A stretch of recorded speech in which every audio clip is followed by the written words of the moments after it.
మా అక్కగారైన sister Mary gold గారు దేవుని వాక్యం అందించబోతూ ఉన్నారు. వీరు 3 సంవత్సరాలు ఉపవాసం ఉండి ప్రార్థన చేయడం ద్వారా పరిశుద్ధాత్మతో నింపబడిన వారై ఆత్మ సంబంధమైన వరములు కలిగి ప్రభువుతో మాట్లాడుతూ దర్శనాల ద్వారా కళల ద్వారా ప్రభు సన్నిధిలో గడుపుతూ అనేక మందిని ఆత్మీయంగా సిద్ధపరుస్తూ బలపరుస్తూ ఉన్నారు. వీరు ప్రార్థన చేసి దర్శనాలను కలభావాలను తెలుసుకొని అనేక మందికి తెలియచెప్పి అనేక మంది పట్ల దేవుని యొక్క చిత్తం ఏ విధంగా ఉందో ప్రార్థన ద్వారా వారు తెలుసుకొని అనేక మందితో పంచుకుంటూ అనేక మందిని బలపరుస్తూ దేవుని సన్నిధిలో బహుబలంగా వాడబడుతున్న దైవజనులు. వీరి వాక్యాన్ని ఇప్పుడు విందాం. వీళ్ళందరికీ వచ్చిన ఆలోచన వాళ్ళు అనుకున్నారు, పరలోక రాజ్యంలో ఎవరు గొప్పవారు? యోహాను యేసయ్య రొమ్మున ఆనుకున్నాడు కాబట్టి అతను గొప్పవాడు అవుతాడేమో. లేదు, ఇదిగో అందరికంటే నేను పెద్దవాడిని కాబట్టి నేనే గొప్పవాడిగా ఉంటా. పేతురు అంటున్నాడు.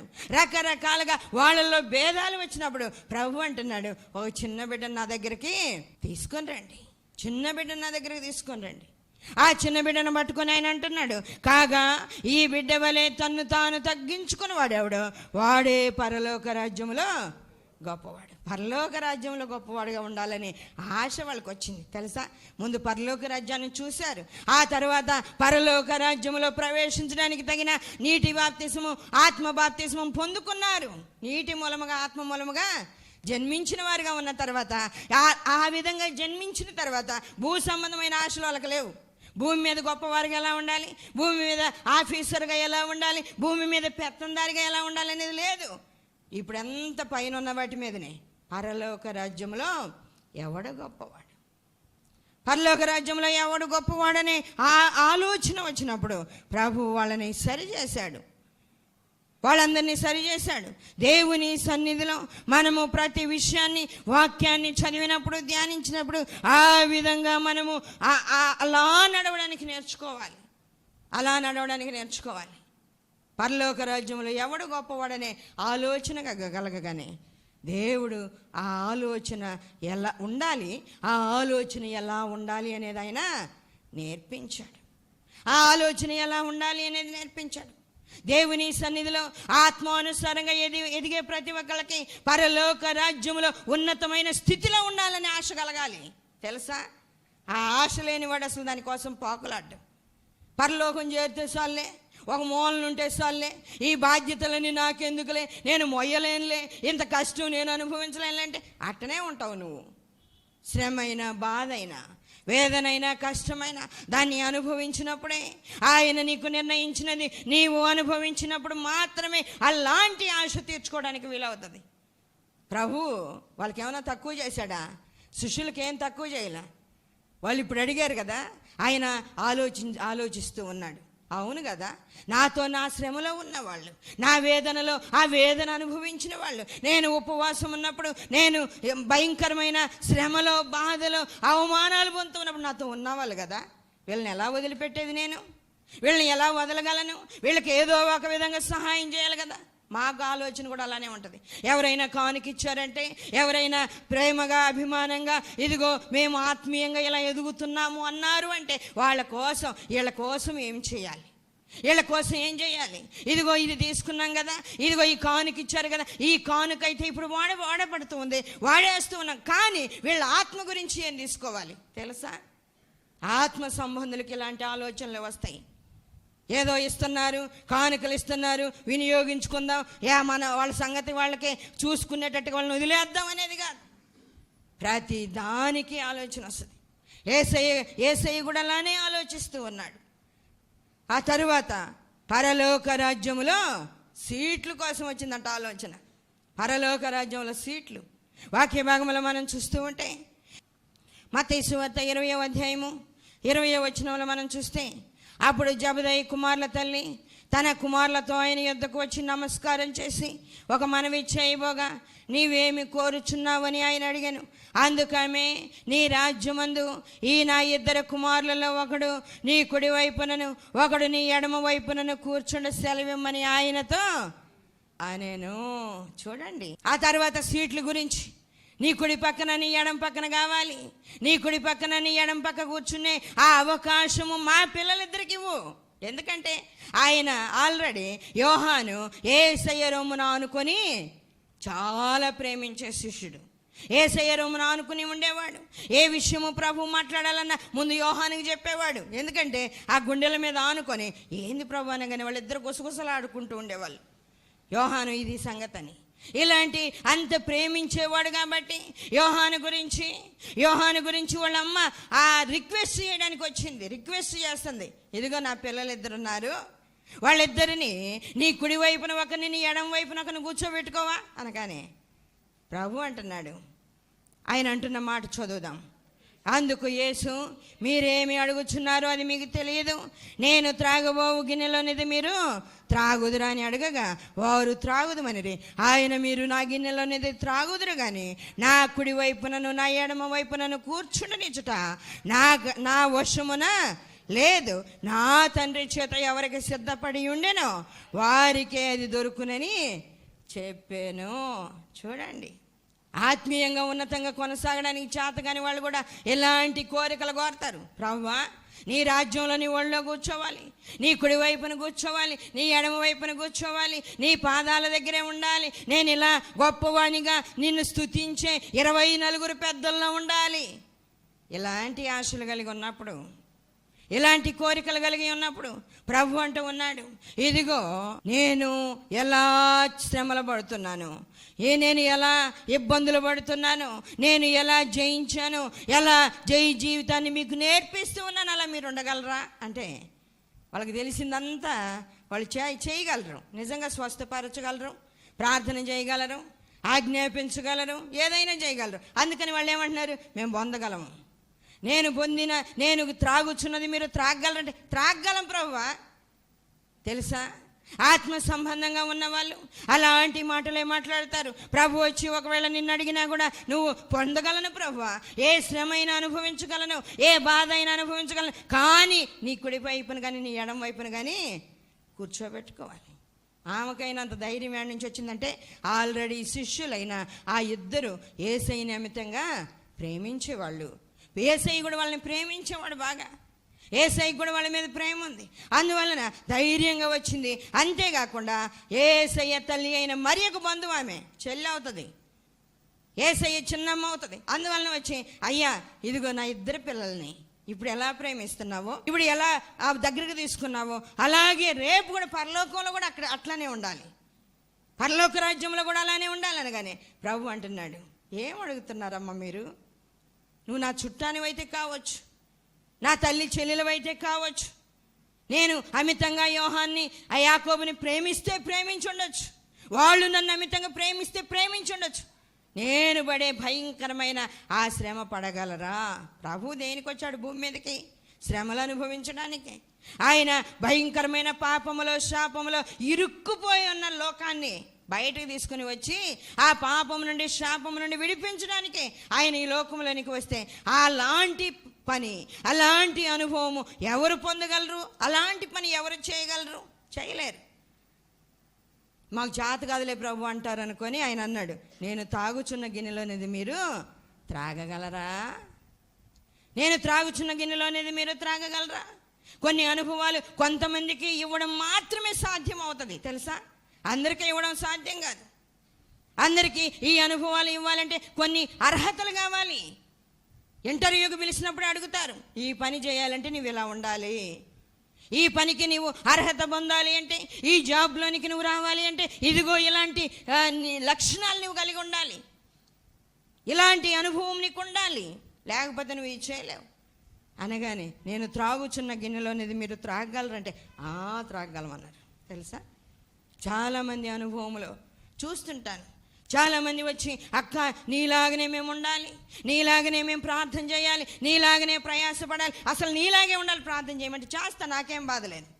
కానీ ప్రభు ఆ అనుభవాలు ఇవ్వడం లేదు. ఎందుకో తెలుసా, నేను ప్రభు కోసం సమర్పించుకొని ప్రభు కొరకే బ్రతికేటట్లుగా, వివాహము ప్రభు వద్దు అంటే అసలు దానిని నా వైపుకు కూడా రానివ్వకుండా చేసుకొని 24 గంటలు ప్రభువులో ఉన్నట్టు ఉండగలరా?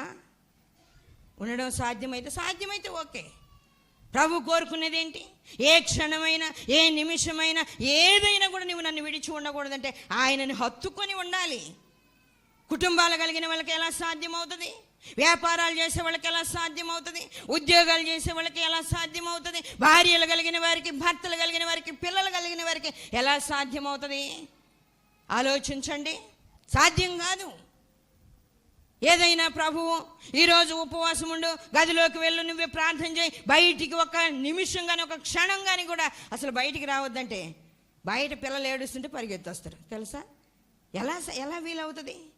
ఎలా సాధ్యమవుతుంది? కొన్ని విషయాల్లో కొన్నిటిలో ప్రభువు నిలబెట్టాలంటే కొంతమందికి మాత్రమే సాధ్యం. మనం ప్రేమించే వాళ్ళమైనా, పనులు చేసే వాళ్ళమైనా, ప్రయాసపడే వాళ్ళమైనా, ఎన్ని శ్రమలు అనుభవించే వాళ్ళమైనా అది ఎవరికి నిర్ణయించబడిందో వాళ్ళకే. నేను త్రాగుచున్న గిన్నెలోనిది మీరు త్రాగలరంటే త్రాగలమంటారు. నేను అడగొచ్చు, నాలాగా మీరు వాక్యం చెప్పకుండా చెబుతామంటారు, ఎందుకంటే వచ్చు కాబట్టి.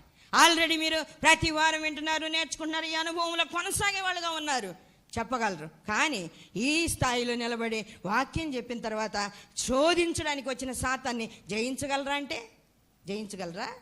జయించడం సాధ్యమవుతుందా? ఆలోచించాలి.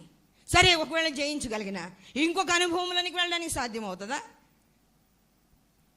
దేవుని సన్నిధిలో యోహాను, యాకోబు అడిగితే వాళ్ళ అమ్మ వచ్చి ముందు ఇంట్లో చర్చ జరిగి ఉంటుంది. అమ్మా, ఆయన మమ్మల్ని ప్రేమిస్తున్నాడు, మేము కూడా మితంగా ఆయన్ని ప్రేమిస్తున్నాం, కానీ ఎక్కడైతే ఆయన రొమ్మున అనుకునే అనుభవం నాకు ఇచ్చాడు, కానీ ఇదే అనుభవం పరలోకంలో ఉండేటట్టుగా నువ్వు కొద్దిగా చెబుదురా అమ్మ, ఒకవేళ మేము అడిగితే బాగుండదు అనగానే వాళ్ళ అమ్మ వచ్చింది. ఆమె వచ్చి అడిగగానే ప్రభు అంటున్నాడు వీళ్ళతోటి, నేను త్రాగుచున్న గిన్నెలోనేది మీరు త్రాగగలరా అని అడిగితే ఆయన అంటున్నారు, త్రాగగలము అంటే మీరు ఈ గిన్నెలోనేది త్రాగుదురు, కానీ నా కుడి వైపున నా ఎడమ వైపున కూర్చుండుట నా వశంలో లేదు. మా నాన్న ఇవ్వాల్సింది అది నా వశంలో లేదు. దేవుని సన్నిధిలో ప్రార్థనాపరులమైన మనకి రావాల్సిన ఆశలు ఇవే. ఆశలు మనకు ఉండాలి, కానీ అడగాలి. ప్రభువు ఓకే అని ఇస్తే సరే, కానీ ఆయన ఇవ్వకపోయినా దానికోసమే మనము పాకులాడకూడదు, దానికోసమే మనం ప్రయాసపడకూడదు. దేవుని సన్నిధిలో ప్రతిదీ ఆలోచించి చేయాలి, ప్రతిదీ గ్రహింపగలిగిన వారమై ఉండాలి.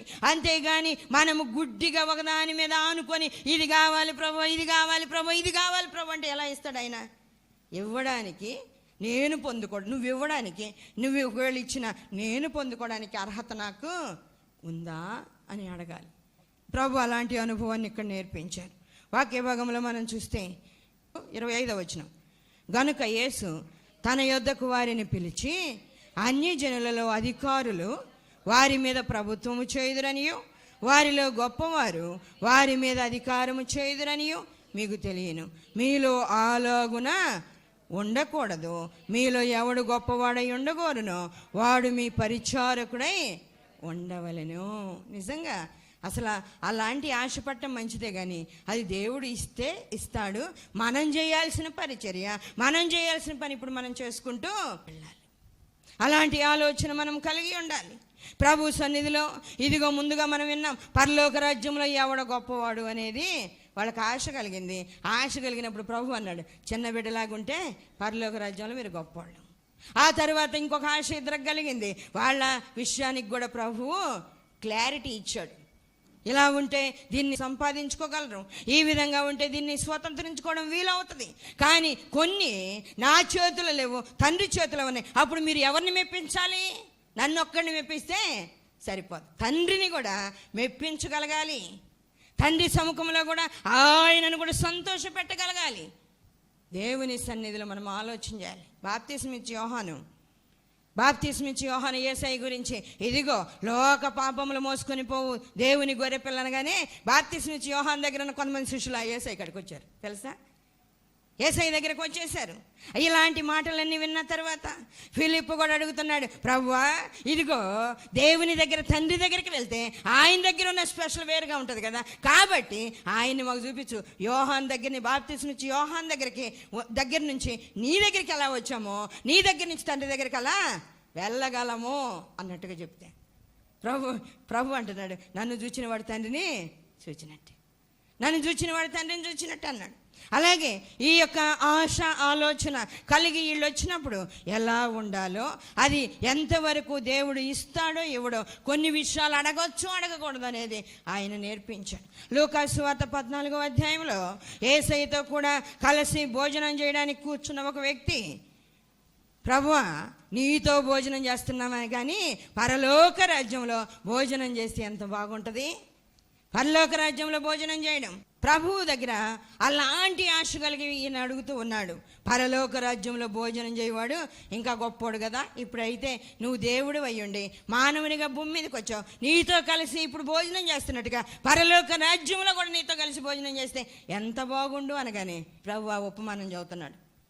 ఇప్పుడు దాకా నువ్వు బాగున్నావు కానీ ఒకవేళ నా రాజ్యంలో ప్రవేశించేటప్పటికి నువ్వు ఎలా ఉంటావో, నీ హృదయ స్థితి ఎలా ఉంటుందో, నీ ఆలోచన విధానం ఎలా ఉంటుందో, అప్పుడు ఎలా ఉండబోతున్నావో దానిని బట్టి నిర్ణయిస్తాను కానీ ఇప్పుడు నేను నిర్ణయించి నీకు చెప్పను ప్రభు అన్నాడు. ఆ టైంలోనే మారు మనసు పొందగానే చాలామందికి ఏమనిపిస్తుంది, ఇప్పుడు నేను చాలా బాగున్నాను, ఇప్పుడు కానీ ప్రభు తీసుకుంటే పరలోకానికి డైరెక్ట్గా వెళ్ళిపోవచ్చని. ప్రభు అప్పుడే తీసుకుంటాడా? నీకు ఒక 80 ఏళ్ళు 90 ఏళ్ళు 100 ఏళ్ళు ఇచ్చి ఈ సంవత్సరాలన్నిట్లో పరీక్షిస్తా, ఫైనల్గా నువ్వు బాగున్నావంటే నా రాజ్యానికి తీసేసుకుంటా. ఫైనల్గా బాగుండాలి. ఆత్మీయంగా మన ఆత్మీయ యాత్రను ప్రారంభించిన దినాన కాదు, మన జీవిత దినాలన్నిటిలో ఆయనకు నమ్మకంగా ఉండాలి. ప్రభు చెప్తూ ఉన్నాడు పరలోక రాజ్యంలో 15వ వచనము, ఆయనతో కూడా భోజన పంక్తిని కూర్చుండిన వారిలో ఒకడు ఈ మాటలు విని దేవుని రాజ్యంలో భోజనము చేయవాడు ధన్యుడని ఆయనతో చెప్పగా ఆయన అతనితో ఇట్లా నేను ఒక మనుషుడు గొప్పవాడై విందు చేయించే అనేకులను పిలిచాడు. వాళ్ళు నెపాలు చెప్పారు. అనేకుల్ని పిలిస్తే వాళ్ళు నెపాలు చెప్పారు, సాకులు చెప్పారు. ఒకవేళ నీ ఆత్మీయ జీవితంలో రాబోయే దినాల్లో ఒకవేళ సాకులు చెప్తావా, నిర్లక్ష్యం వస్తుందా, నిద్రమత వస్తుందా, వాక్యం చదవలేకపోతావా, ఆ రోజు నేను ఎలా ఈ విషయాల్లో నేను నీకు మాటిస్తే ఆ తర్వాత ఆ రోజు నేను ఎలా చేస్తాను, ఎలా చేయగలను. అందుకే ఇప్పుడే కాదు, అది మిమ్మల్ని పరీక్షించిన తర్వాత ఇస్తానని చెప్పాడు. మనకి పరలోక రాజ్యాన్ని ముందు చూసిన తర్వాత చారాలని ఆశ కలుగుతుంది. ఆ తర్వాత పరలోక రాజ్యంలో గొప్పవారముగా ఉండాలని ఆశ కలుగుతుంది. ఆ తర్వాత దేవుని రాజ్యంలో ఆయనతో భోజనం చేయాలని ఆశ కలుగుతుంది. ఆయన పక్కన కుడి వైపున కానీ ఎడమ వైపున కానీ చోటు దొరికితే బాగుండని ఆశ కలుగుతుంది. అవన్నీ దేవుని దగ్గర ఉన్నాయి. దేవుడు ఇవ్వాలనుకున్నప్పుడు ఇస్తాడు, ఖచ్చితంగా ఇస్తాడు, ఇవ్వకుండా ఉన్నాడు. కుడివైపున కూర్చోబెట్టుకుంటే కుడివైపున్న ఖాళీ బత్తి అవ్వాలి కదా, ఎడమవైపునున్న ఖాళీ బత్తి అవ్వాలి కదా. ఆ ఖాళీల్లో ఎవరో ఒకరిని కూర్చోబెట్టుకోవాలి ఖచ్చితంగా. అది ఒకవేళ నీవై ఉన్నావో ఇంకొకళ్ళు అయి ఉన్నారు, అది దేవుడు ఇచ్చేదాకా మనకు తెలియదు. ఒకవేళ ఇప్పుడే చెప్పాడు అనుకోండి, నేను యేసయ్య పక్కన కూర్చునే గొప్పోడిని, నేనే గొప్పోడిని, మీరందరూ నా మాట వినాలి అంటారు. ఏమీ అధికారం లేకపోతేనే లోకంలో ఉన్న మనుషులు నా మాటే వినాలా, నా మాటే జల్లాలా, అందరూ నాకే లోబడి ఉండాలి. ఎలా ఉంటారు? పిల్లలు ఉండరు, ఎవరు ఉండరు, బయట ఉన్న వాళ్ళు అసలు ఉండరు. ఇంట్లో ఉన్న పిల్లలే ఆయన మాట కానీ ఆమె మాట కానీ వినరు, ఇంకెవరు వింటారు? అందుకే ప్రభు అంటున్నాడు, ఇప్పుడు కాదు, నిన్ను పిలిచినప్పుడు వచ్చావనుకో, నీ హృదయ స్థితిని బట్టి ఇవ్వాలో లేదో నేను నిర్ణయించుకుంటా. ఇలాంటి ఆశలు కలగాలి, అడగాలి. కానీ ఇది ఇంకట్నే నేను ఇలానే కూర్చుంటాను, నేను ఇలానే ఉంటాను, నేను సర్వదా దొరసాన్ని అయి ఉంటాను, నేనే రాణిని అవుతాను, నేనే రాజుని అవుతాను, రాజకుమారుని నేనే రాజుని అని మనం భ్రమలోకి వెళ్ళకూడదు. ఆయన ఇచ్చేదాకా, ఆయన మనలను నిలబెట్టేదాకా, ఆయన మనలను బలపరిచేదాకా, ఆయన ఏ స్థితి మనకు నిర్ణయించాడో దానిలో చేరుకునేదాకా ప్రయాసపడాలి. మన ఆత్మీయ స్థితి ఏంటో, దేనిలో ఆయన మనల్ని నిలబెట్టాలో ఆయనకి బాగా తెలుసు, మనకు తెలియదు. అందుకే అలాంటి ఆశ కలిగి దేవుణ్ణి అనుసరించే వాళ్ళమై ఉండాలి. వాక్య భాగాల్లో ఏమని వ్రాయబడుతూ ఉంది అంటే, మత్తయి సువార్త 22వ అధ్యాయం మొదటి నుంచి మనం చూస్తే, యేసు వారికి ఉత్తరం ఇచ్చుచు తిరిగి ఉపమాన రీతిగా ఇట్లా నేను పరలోక రాజ్యము తన కుమారునికి పెండ్లి విందు చేసిన ఒక రాజును పోలి ఉన్నది. ఆ పెండ్లి విందుకు పిలువబడిన వారిని రప్పించుటకు ఆయన తన దాసులను పంపినప్పుడు వారు రానొల్లక పోయిరి. కాగా అతడు, ఇదిగో నా విందు సిద్ధపరిచి ఉన్నాను, ఎద్దులను క్రొవ్విన పశువులను వధింపబడినవి, అంతయు సిద్ధముగా ఉన్నది, పెండ్లి విందుకు రండని పిలువుడని పిలవబడిన వారితో చెప్పుడని వేరే దాసులను పంపాడంట. పరలోక రాజ్యములో ఆయన ఎలా ఉంటుంది అనేది ఒక విషయం చెప్తూ ఉన్నాడు, ఒక ఉపమానం చెప్తూ ఉన్నాడు. పరలోక రాజ్యము తన కుమారునికి పెండ్లి విందు చేసిన ఒక రాజును పోలి ఉన్నది. అంతే, నిజంగా ఈ పెండ్లి విందు రేపు పరలోకంలో జరగబోతుంది తెలుసా. ఆ పెళ్లిలో పాల్గొనే అర్హత మనం సంపాదించాలి. ఈ లోకం పెళ్ళిళ్ళకైతే పరిగెత్తి వెళ్తాం, దీనికి ఏం అర్హత లేదు. ఏ బట్టలు వేసుకున్నా వెళ్ళొచ్చు, ఎలాంటి ఆహారాలు అవన్నీ ఉన్నా లేకపోయినా వెళ్ళొచ్చు, ఏమున్నా లేకపోయినా వెళ్ళొచ్చు. కానీ పరలోకపు పెండ్లి విందులో పాల్గొనాలి అంటే ఒక ప్రత్యేకత కావాలి. పరలోకపు పెండ్లి విందులో పాల్గొనడానికి ఒక ప్రత్యేకత కావాలి. పిలవండి, ఇక నేను పిలవబడిన వాళ్ళు రాలేదు కాబట్టి ఈ యొక్క శాలంతా నిండేటట్లు అందరినీ పిలుచుకొని రండి అంటే చాలామందిని పిలుచుకొచ్చారు. వీళ్ళందరూ ఎవరు? ఏర్పాటు చేయబడ్డ వాళ్ళు. రాకపోతే అనేకుల్ని పిలుచుకొని రమ్మని పంపించాడు. యేసయ్య ఈ లోకములోనికి వచ్చి ఇశ్రాయేలీలలో నశించిన వారి కొరకు, సర్వలోకములు అన్ని దేశాల కొరకు. తెలుసా, వాళ్ళు అవిధేయులైనందువలన, ఇశ్రాయేలీలు దేవునికి దూరమైనందున, ఇశ్రాయేలీలు కఠిన మనసు కలిగి దేవుణ్ణి ఇష్టపడనందువలన మనకు అవకాశం వచ్చింది. అలాగని మనం ఇశ్రాయేలీల కంటే గొప్ప వాళ్ళమని విరవేయకూడదు. పౌలు గారు అంటున్నాడు, అడవి ఒలీవ కొమ్మవైన నిన్ను తీసుకుని వచ్చి మంచి ఒలీవ కొమ్మను అంటుగట్టినంత మాత్రాన నువ్వు వాళ్ళ మీద అతిశయపడకూడదు. గర్వింపక భయపడు, నువ్వు గర్వపడమాక భయపడు. దేవుని సన్నిధిలో పెండ్లి విందుకు పిలువబడితే అన్ని దేశాల నుంచి వచ్చారు తెలుసా.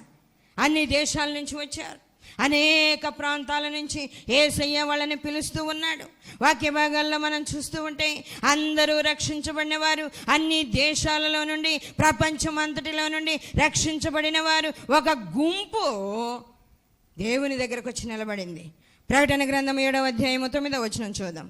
అటు తరువాత నేను చూడగా, ఇదిగో ప్రతి జనములో నుండి, ప్రతి వంశములో నుండి, ప్రజలలో నుండి, ఆయా భాషలు మాట్లాడి వారిలో నుండి వచ్చి ఎవడను లెక్కింపజాలని ఒక గొప్ప సమూహము కనబడెను.